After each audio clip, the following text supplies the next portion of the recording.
All right, everybody, happy Thanksgiving. Thanks so much for tuning in. Hopefully you're not in too much of a food coma yet.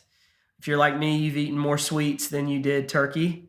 I'm not a huge turkey fan, but I think Pastor Gage is going to play a joke on me and do something with this screen and probably put a turkey on my head or over my face or something. So hopefully you're laughing and you've had fun with friends and family today. We're going to continue talking about the book of Acts, and today I'm going to be talking about chapter 27, verses 39 through 44, and it's the shipwreck. Paul was on the boat with the Romans and prisoners.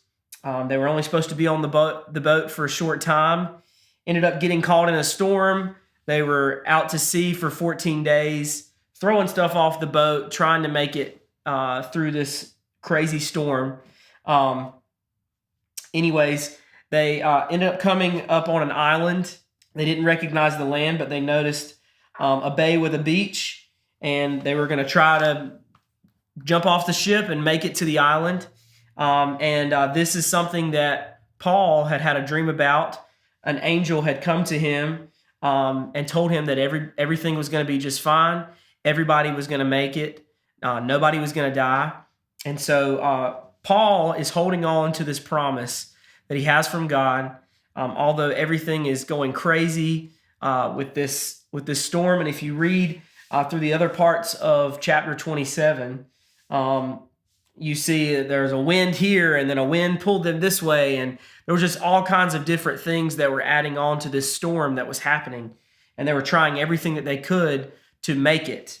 And so anyways, Paul has convinced everybody, really just about everybody on this ship, that God was going to see them through. But they make it to the island, and they run aground, and one of the soldiers' plan was to kill all the prisoners so that they wouldn't escape. And the centurion says, wait a minute, no, Paul said that we would all make it safely. So let's do exactly what he says and let everybody go. And then if you'll read in verse 44, it says that all were brought safely to land. And so Paul had, the angel had come to Paul. He was holding on to this promise from God that they were going to make it, and convinced everybody.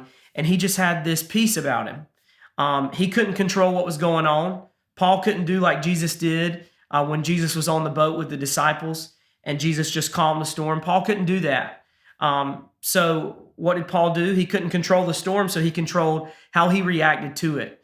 And that speaks so much to what we can do as Christians. We can't control what's going on around us. We can't control the different things that have happened through 2020, but we can control how we respond, and we can control what we say and what we do. We've heard it before. My response is my responsibility.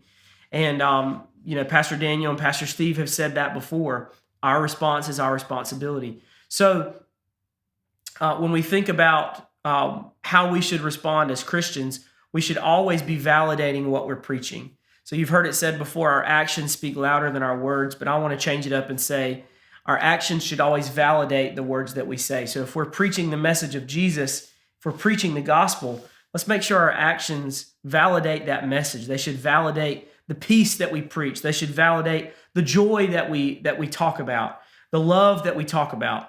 So let's remember that today, that we can't always control the storm that's happening in our lives or in our circumstances, but we can control how we respond to it. And you can read this for yourself. It's verses 39 through 44 in Acts chapter 27. And of course, read through all of Acts as we've been doing, but you can't get enough of Acts in my opinion. And tune in for this Sunday. We'll be in person or online. We're going to continue with chapter 28, one of my favorite stories in the book of Acts, where Paul is on Malta. Pretty remarkable story that happens there. So tune in for that. We hope you have a great Thanksgiving, and we'll see you on Sunday.